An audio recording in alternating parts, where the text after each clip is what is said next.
Hello and welcome back to the Everything is Black and White podcast. It's time for the view from the opposition, and it's a pleasure to be joined by Elliot from the Arsenal Vision podcast. He's going to provide the insight into Arsenal, who, of course, visits St James's Park on Sunday. Elliot, welcome to the show. How are you keeping? Are you well? Yeah, good. I'm going to talk about Arsenal. Whether I provide insight will have to be up to the listeners.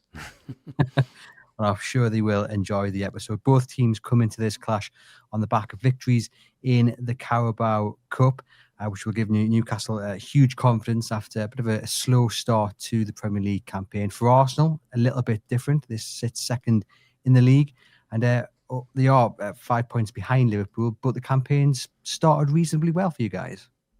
Yeah, I think it's been pretty good. Inside of Arsenal, there's a lot of angst, I think, in the fan base about certain elements of our performances and the way they're regarded as either cautious or not sufficiently attacking in terms of our capacity to hurt the opposition. I think anybody who watched both the Liverpool and City games will have recognized that while Arsenal are extremely organized, very effective defensively, and can control games either on the ball or out of possession, our ability to turn that into threat and chances has been somewhat muted, especially in the big games. Outside of that, we've managed 8-0 on aggregate over Leeds and Forest, but both, at the wrong end of the table. And a pretty comfortable win in Spain, but again, where there were about 70 or 80 minutes where we were comfortable, but not necessarily threatening. So the angst comes from how we get all of these new pieces of our attack on the pitch at the same time. And overall, I think because there is such a frustration at the close but not quite nature of this group over the last few years, there's just that little bit of extra stress and demand, especially having gone so big in the summer. I've just recorded the match preview with one of my colleagues, and in this episode, he said that in many ways this is a must-win for Arsenal because already, as I said, Liverpool are a few points ahead of you guys. Does it feel that big for you? I don't want to upset those who believe in standards for the club, but no, I think it's still too early to be a must win. I definitely understand anyone who wants to categorize it that way or frame it that way. So let me say it like this, right? I think it's really important and we need to go try to win this game. And I think if we want to win the league, winning this game would be an incredibly useful step into doing that.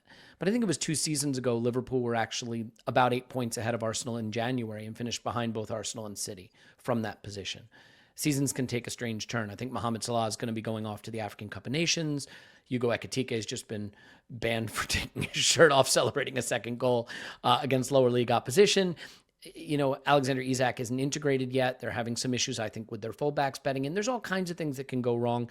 Virgil van Dijk is getting up there in age. Can he last the season? So given that and given the way they've looked, I get it. The points all count. But they've had a lot of late rescues against Newcastle, most notably.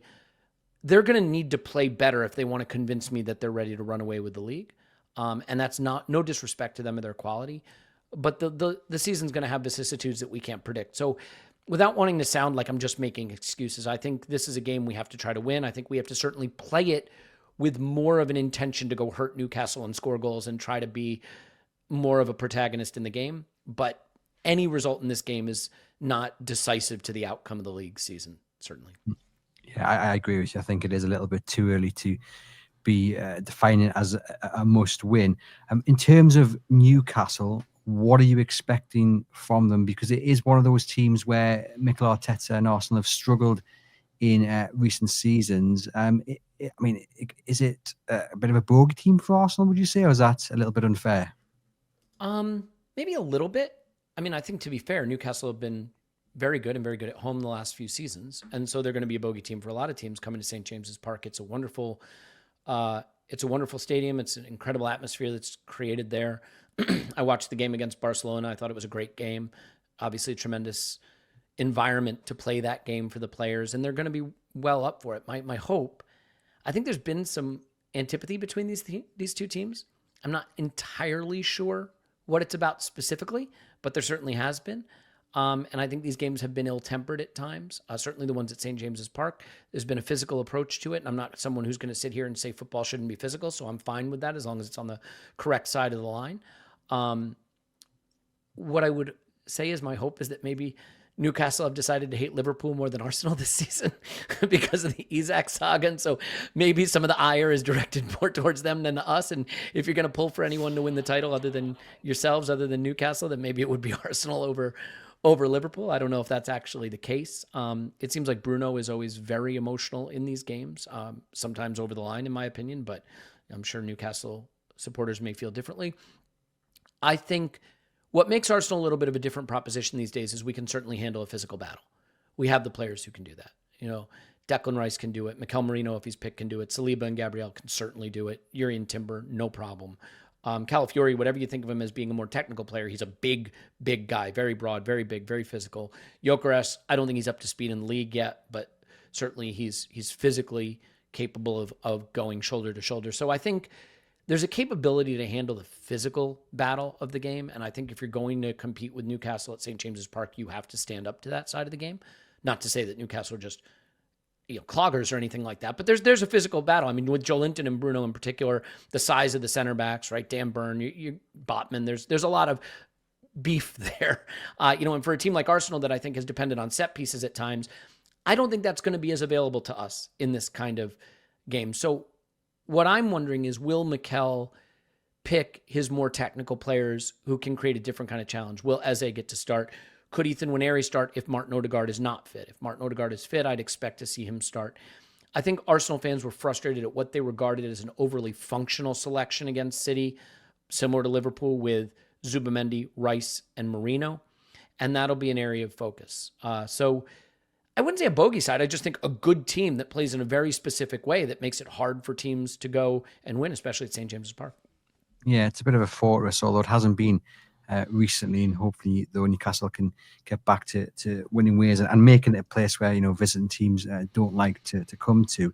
In terms of Mikel Arteta, and again, I don't know if this is because I'm just looking at it from a Newcastle United point of view, but when I think about managers who get a little bit rattled at Newcastle, whether that be the atmosphere, whether that be the style of play that Newcastle sometimes bring to the pitch, Mikel Arteta is the first manager who springs to my mind as someone who tends to get a little bit emotional, tends to lose his cool a little bit. We saw it last season and the season before.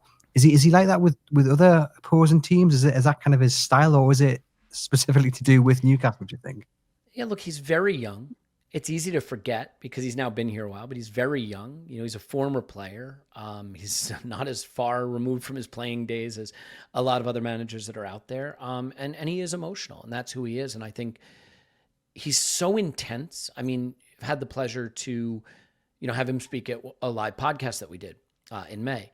And even just walking on the stage and seeing the focus, the intensity, he's not quick with the joke and light up a room with his levity. I mean, he's capable of it, of course, but that intensity, I think, is so close to the line, and he is so tuned up and focused on everything and his expectations for everyone, that I do think that sometimes the intensity of a match, it can spill over a little bit.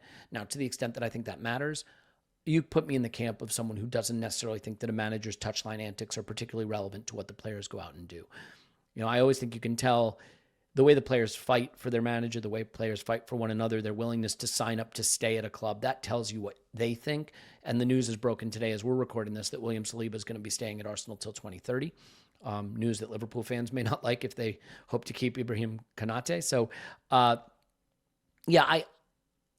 get what you're saying, and I get where you're coming from. I tend to think that's more part of the spectacle of football than it is an impact on the actual proceedings.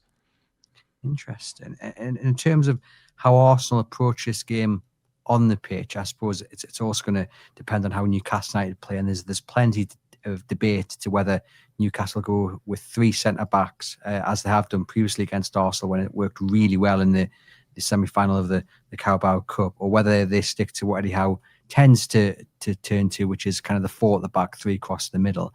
But how will Arsenal approach this game, and will Newcastle's tactics actually impact their approach to the game, do you think? Well, this is the whole thing for Arsenal supporters, I think, because Mikel is definitely someone who I think is uniquely capable of nullifying what an opposition team can do, and uniquely capable of thinking about the way the opposition can hurt us and preparing for it. Whether he is doing a good enough job preparing for how we can hurt the opposition, that's another question, right? So I think the neutral gets frustrated with Arsenal, and Mikel, because they watch a game like Arsenal, Liverpool, title 6-pointer, or City, Arsenal, and what they get is a pretty drab game. And instead of analyzing why did that happen, was that actually good preparation by Arsenal and Mikel Arteta? Was that the best thing for Arsenal? There's just a bit of throwing toys out of the pram. I wanted a ding-dong, fun, goal-scoring title 6-pointer, and I got this snooze fest. And I get it, because football is entertainment at its core. And Mikel is not there to entertain. That much is clear. He is there to build an approach to a game that first, before anything else, helps Arsenal contain and control the threats that the opposition bring to the game. Whether he does enough to then do the next step, right, which is go and hurt that opposition, that's a question. Is that tactics that do that? Is it players that do that? I think Mikel would say, I can get you into the final third. I can have it so we have more of the ball, so that our press is good, so that our field tilt and all of this data points that talk about dominance and control are good. But then when you're there, you've got to beat a man off the dribble. Right? Gabriel Martinelli, you can't be 0 for 4 on dribbles, right? You can't have 1 of 8 accurate crosses. Victor Gyökeres, you have to get goal side. You can't lose the running race. These things are incumbent upon the players. And what I think fans will want to see, Arsenal fans will want to see in this game, is that he selects the players that can do damage to Newcastle, not just the players that can nullify them. So I think there'll be a desire to see Eberechi as a start, Bukayo Saka start, Odegaard, if he's fit, start. But if he's not, will Mikel be okay going with Zubamendi, Rice, and Ethan Nwaneri at 18, who can hurt you in a number of unique ways? Or will he go back to Mikel Merino, who he knows will win the duels and be solid out of possession? So that will be interesting to see. But where I don't think there's a lot of grace given to Mikel or to this team, yes, we spent a lot of money. We have a lot of talent. There's an expectation that we should go win things, and I believe that's correct. But Liverpool are putting out Mohamed Salah every week, one of the best players in world football. They're putting out Virgil van Dijk. They're putting out Wirtz and Ekitike and Isak, and that's great. Where would they be if Salah missed 6 months? Where would they be if Van Dijk or Gravenberch had to miss 3 or 4 months? And I still think it is the point that we have had Kai Havertz out basically this whole season, Bukayo Saka basically out this whole season so far, and Martin Odegaard, kind of like redux of last season. And what I would say is that means instead of having a nice, easy integration for all our new signings, they've all come into the team at once. So you have this very good Arsenal, and immediately, day one, you're playing Nani Madueke, and you're playing Victor Gyökeres, and you're playing, Eberechi if he was even available, and you're playing Martin Zubamendi, and you're, right, all of these new pieces having a bet in at once. And Arsene Wenger famously once said, if you have a very active transfer window, it can actually be damaging to you because it's very hard to integrate those pieces and get any cohesion. So I think you're going to see a very, very, very good Arsenal as this season wears on, as that cohesion develops and as some of our best players are more available. But you can't be 18 points behind when that starts to happen. So I get that these all sound like excuses, but I think we live in an age now where an explanation can sometimes be framed as an excuse. But Mikel should be able to pick Odegaard and Saka in this game. I think that does make a big difference. I think as a probably will have a chance to start, that'll be the big decision point that I think people will look at. I think what you said there, many clubs will be able to, or many supporters will be able to relate to that. And Newcastle fans will be as well, because in an ideal world, you wouldn't be really throwing Nick Voldemort in and saying you've got to grab the goals. You'd be hoping that Johan Wissa could be the man to start, and then Voldemort could settle in and bed him. But that's not the hand Newcastle have been dealt with, because Wissa's injured. It's just the harsh and cruel world of football sometimes, isn't it? But interesting that Saka's back, or potentially back, and Odegaard as well may play, because they're the two players that I really do fear from an Arsenal point of view. When I see them in the starting 11, or I see Saka on the ball, I just automatically think he's going to score here. How big of a boost will it be if those two do start on Sunday?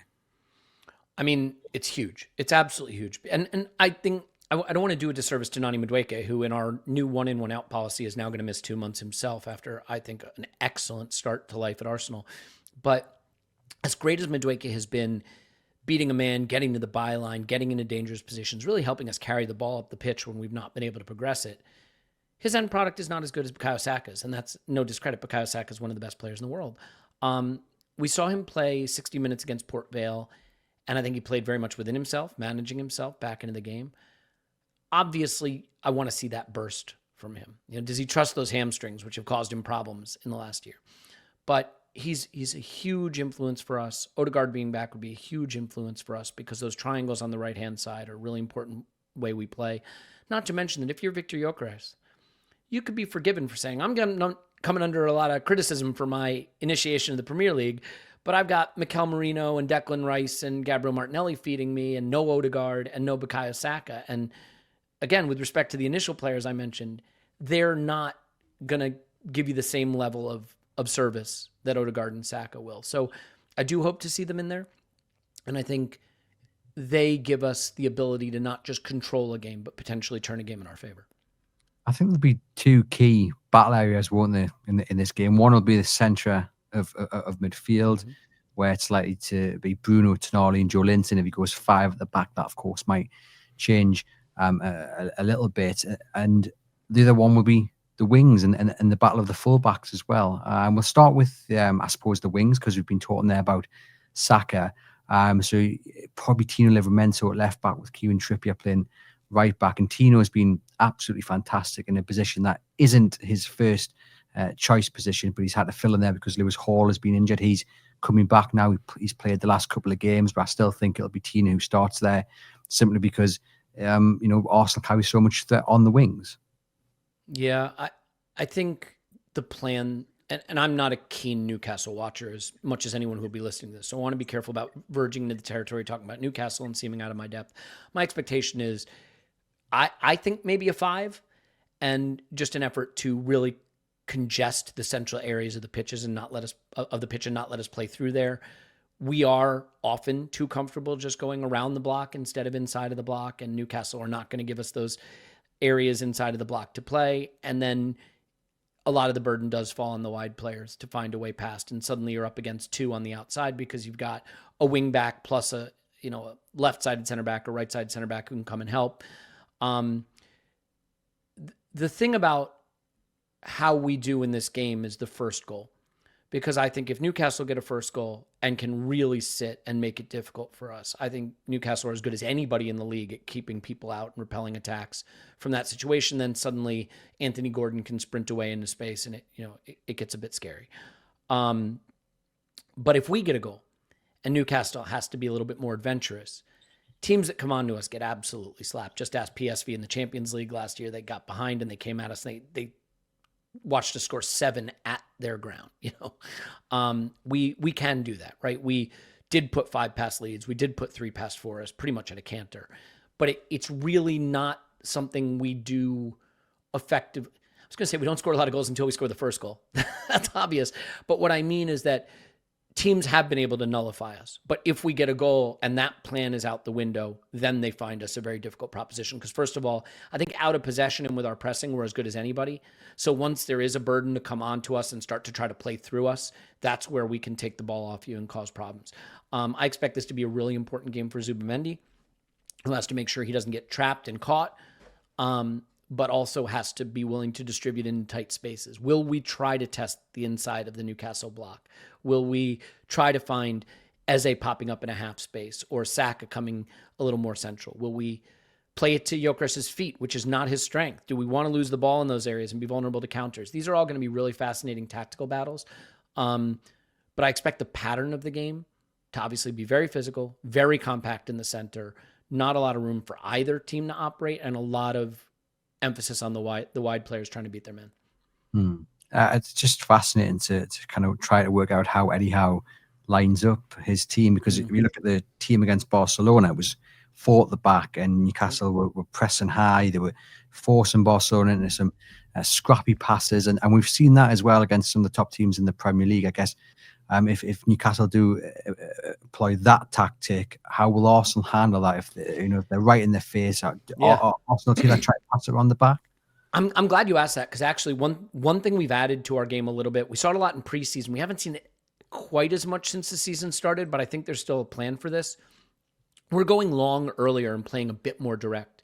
We're letting Saka leak out up sort of the way Salah was for Liverpool last season, and hitting big diagonals and big switches early out to Saka so he can be isolated on like Livramento in space, so we don't let defenses get so compact and organized. But the Arsenal of the past, when they were pressed, were very, very dogmatic in their adherence to the principles of trying to play through it.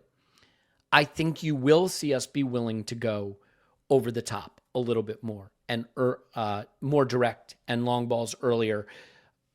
I could be completely wrong about it, but it's something we worked on a lot in preseason and something that I think we will be willing to do. Whether Newcastle will give us the opportunity to do that by pressing, I guess that remains to be seen. But again, that might play into Newcastle hands, because Schumann Dan Burn comes back in. He missed the League Cup tie, just wasn't picked. They have defenders who are very, very dominant in the air. So, if Arsenal do go along, that's probably something Newcastle might indeed welcome, because they know they've got the likes of Burn at the back who can win those aerial battles. And both defenses have been superb this season. I think Arsenal have only conceded 2 goals, Newcastle have only conceded 3, so it might actually turn out to be a boring 0-0. Boring 0-0 is always in the frame when we come to play, but I don't mind boring. I just hope it's not a 0-0 and that the goal that's scored is ours. The one thing I'd say about the long balls, just to be clear, is that I think they're not sort of like long aerial duel type contests. I think this is more of a trying to hit someone running away into space early, trying to find Saka leaking out behind the midfield block early, or the midfield press early. So we'll see if they do that. Obviously, David Raya, I think, is excellent with his long distribution when he wants to be. But I hate to say this, I don't see any world where Arsenal fall behind and win this game. But I think if we can find a goal from something, and I don't care if it's scrappy, I don't care if it goes in off someone's backside, I think if we get a lead, then we have the ability to potentially consolidate that and go big. And it's kind of interesting, right? Because I watched the Liverpool game, and Newcastle were absolutely sensational, once falling behind and going down to 10 men. So I don't want to disrespect the threat that Newcastle carries. But I don't think Liverpool are as well built to sustain pressure as we are. I think both of our teams can frustrate opposition given the opportunity. I mean, how do you look at this in terms of your expectation? Like, are you looking at this game and thinking Arsenal go to St James's Park and they should win, or they should be looking to win? Or do you look at it and think, if it was a point at the end of the day, that's not a bad result? A point at St James's Park is never a bad result. It's if Liverpool beat Palace, you don't want to be 7 points behind. So it's not the result you'd like if you want people to take you seriously as a title contender, even if I've argued already that I think we still would be. We've had a very hard start. We started our season at Old Trafford. We've already played at Anfield. We've already played City. We'll have played at St. James's Park, right? So that's probably 3 or 4 of the toughest fixtures you play in a season out of maybe 8 or the 9 that you circle when the fixtures come out, already down. And our October gets a lot easier. And so there's a chance for us to pick up a lot of points from here. If you'll allow it, I think Arsenal are the better team. I think we have more options. I mean, obviously, if we have the players fit that we need to. And I don't mean that as a disrespect to Newcastle, but I think Newcastle are obviously absent Alexander Isak, who has been a huge decider of these contests. Very, very few players make Gabriel and Saliba look bad. Isak is the only one I've seen consistently make them look like they're struggling. Even Erling Haaland, who I know scored a beautiful goal against us on Sunday, they've mostly marshaled him. But Isak, they've really struggled with. So his absence, I think, will be keenly felt in this game. And 0-0 is probably the most likely scoreline that I see. But if there is a winner, I think 1-0 is the most I can see out of it. Yeah, I think it certainly will be a tight game. In terms of the main weakness that Newcastle can exploit on Sunday, what would you be telling Eddie Howe if he asked you for the secrets? Everybody's going to be trying the same thing against Arsenal, which is, can you hit the space behind Calafiori? Can you hit that left back space that he likes to vacate in Rome, assuming it is Calafiori, and I think it will be. If you can do that, then you've got a chance to get isolated with Gabriel running, full sprint back at his goal. The idea is that Declan Rice can recover into that space, and I don't think anybody's as good with their recovery running in midfield and the space that they can cover. He has a way to make up the ground. I don't think he's the fastest sprinter in the world, but his engine is extraordinary and his ball recovery is brilliant. But that's where the weakness is, right? The left flank behind Calafiori and into that space, hitting that early and attacking from there. You could get lucky. I think Jurrien Timber is if not the best, one of the best defensive right backs in football right now, 1v1. But there's rumors about his fitness, and if he's not available and it's Ben White is not at the level right now where you'd want him starting a big, difficult contest like this. And I think Anthony Gordon can roast Ben White if he gets isolated on him 1v1. So quick switches out to the wings, quick balls up into the flanks, into the spaces behind the fullbacks, and get them trying to run back and recover. That's where you can have joy and exploit some space. And I would expect that's probably going to be Newcastle's plan, honestly. And what do you think the biggest strength is that Eddie Howe will have picked up on and will be looking to contain? Well, we're good at everything. And I don't mean that just to be arrogant. We're great out of possession. We can sit in a low block and stifle teams. We can squeeze up and push you back. I think if I'm Eddie Howe, I think what I'm going to say is I don't believe Arsenal can play inside of our block. And I think we can force them wide and make this very comfortable to shadow box. And as long as he's sitting very deep and very compact and sprints away quickly and hits the wide players on the sprint early, that plan is going to be very hard for us to handle. But the obvious answer to that is that Bukayo Saka is that elite level talent that we haven't had. The other thing I would say is if you try to play out from the back, you're going to get munched. And that is absolutely what you have to be mindful of, because I don't think you want to have 30% of the ball at home. But if you try to play out from the back, that is where we are going to find ways to take the ball off you and cause you problems. And so Eddie Howe has to find the right balance between how do we keep the ball a bit? How do we make sure we have some possession? How do we make sure that we are playing through Arsenal's press, but not playing into the strength of what we do? Because I think the overwhelming majority of our best chances come from taking the ball off teams playing out from the back. And if Manchester City couldn't play out against us and had to sink deeper and deeper, you get some sense of how hard that can be. So that'll be an interesting needle to thread for Eddie Howe. How do I keep the ball? How do I have some of it and not be under a lot of pressure without playing right into the trap that Arsenal are setting? It goes back to what you were saying earlier in the show, that sometimes you've got to adapt to the scenario in front of you. So if you are finding it a little bit difficult to play from the back, then don't be afraid to go along. And from the other point of view of Newcastle, it's about if you do get the chances, you've got to make sure you take them. You said you watched the Barcelona game. I mean, really, Newcastle should have had at least 2 goals in that first half and just didn't take the chances. And we've seen that already this season. Yes, there's been reasons for it, but they've just not been clinical enough. I think, as I said in the match preview, Anthony Gordon's second when it comes to chances missed in the Premier League. Only David Brooks of Bournemouth's got a higher number. So that kind of shows you the kind of the tail of the season so far, creating chances but not taking them. And especially against a side like Arsenal, you're not going to get many chances. So if we do, you better sure you take them. In terms of the star man for Arsenal, I mean, you've mentioned quite a few players, but is there one man in particular you think Newcastle should be looking out for? Well, Saka's obvious, right? I think Declan Rice has had a muted start to the season. I'd like to see him show a little more personality in this game. We've been using him a little differently. Instead of letting him run up into that left 8 at the edge of the box where he played a lot of last season, we've gone a little more double pivot. He's been sinking a little bit deeper next to Zubamendi, and Calafiori's been running up into the more traditional 8 position. And I think that's designed to create some chaos and confusion for the opposition, not knowing where players are going to pop up. And that's all well and good. But as much as I love Calafiori, Declan Rice has the ability to maybe influence the game even more than Calafiori does in that attacking third. So that'll be something to look for. The player to me that Arsenal bought this summer that we've yet to fully see deployed in such a way that he can have that moment of magic is Eberechi Eze.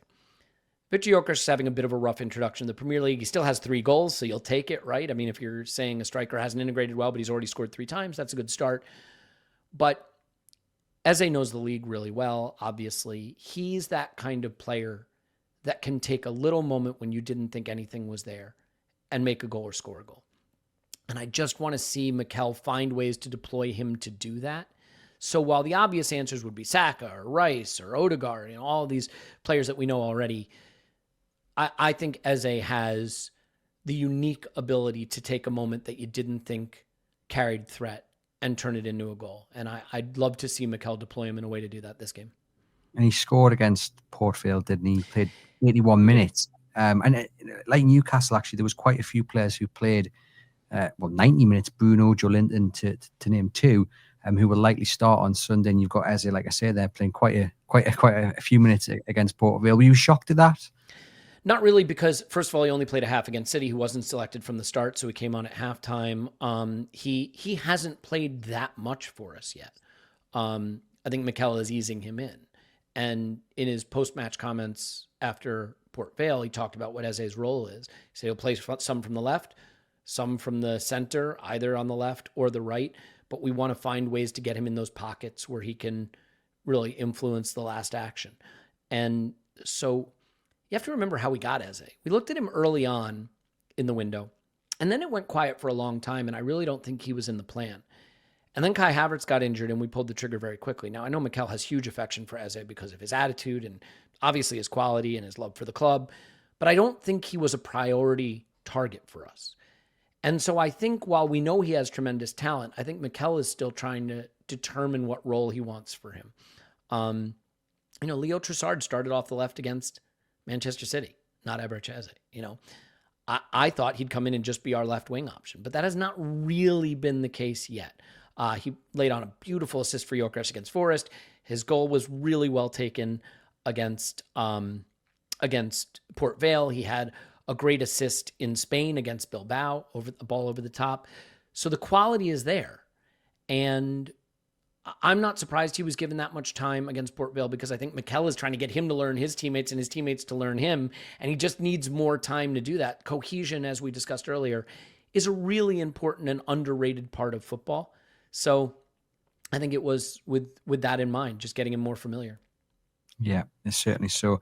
In terms of a player from Newcastle that you think Mikel Arteta will be for you, or indeed yourself, that you kind of sit there and you think, yeah, he could be the danger man, who springs to mind? Well, I don't know much about Voltamida. Voltamida? How do you say it? I say Voltamada, some say Voltameda. It's one of those, until he tells us how to pronounce his name, I think you can find it several different ways. Volta Messi, I've heard. Yes. We can just say that. I don't know much about him. And obviously, whenever you have a new player that isn't very well known and your center backs haven't gone up against him, that's a little scary, just because you're not totally sure the threat he carries. I think Anthony Gordon is a really special player. And while I think Jurrien Timber can marshal him, if he's up against Ben White, I'm going to be really nervous about that. And no disrespect to Ben White, who I love, but he's carried so many injuries over the last season and a half. He hasn't played a ton. He's not super fresh looking to my eye. And that's not a side where we want Bukayo Saka helping back a lot. Like when Gabriel Martinelli starts, he'll drop back and he plays a little bit of a defensive left wing position. And you've got Rice over there helping, but there's not as much support from that flank. So I think Gordon is certainly a danger man that we'll be mindful of. And then just as a last one is, we cannot, under any circumstances, in the first phase of build-up, drop away from Bruno and let him play an early ball out, someone running in behind. There has to be someone in his face denying him that early, quick delivery out to someone getting behind our fullbacks. That he is someone who has that ball in his locker. He's hurt us with it before.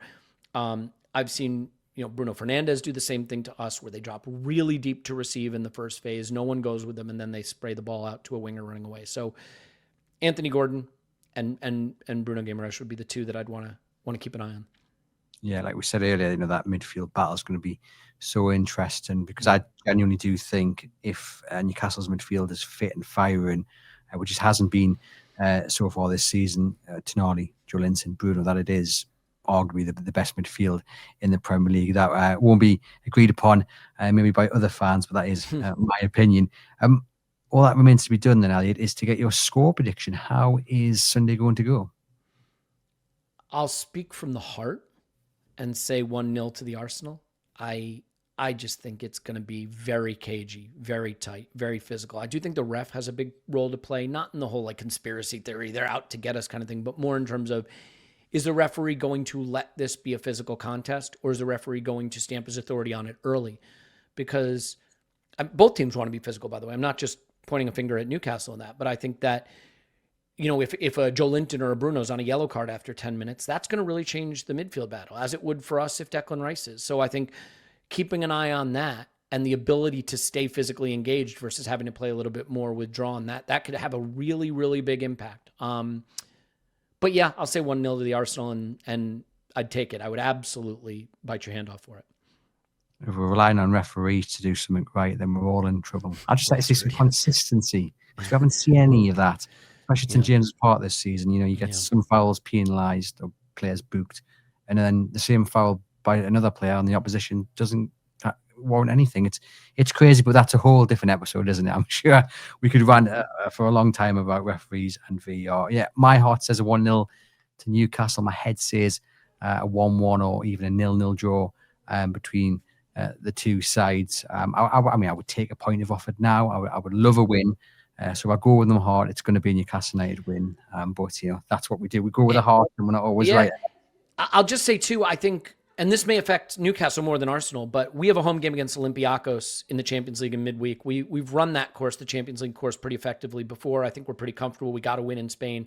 You had a hard luck loss to Barcelona, but Union St. Galois is going to be one of the teams on your Champions League fixture list. I think that you not must beat, but if you want to get through and get through in a good position, I think that's a game you're going to target. So if this is a little bit tight on 75 or 80 minutes, does Eddie Howe have one eye towards the Champions League in midweek? And does he have to? I think that's an interesting one, because you're in the Champions League, you want to get through, and that's an important game to win. So yeah, that's an interesting point, because we spoke about that in the match preview as well, about how Eddie, for as long as we've known him, has always been focused on the game that's coming up. But recently he's going to have other things, or to come, he's going to have other things to think about, like the Champions League, and getting that balance is certainly going to be interesting. But Elliot, thank you very much for popping onto the podcast and providing the insight into Arsenal. To you guys watching and listening, thank you for joining us.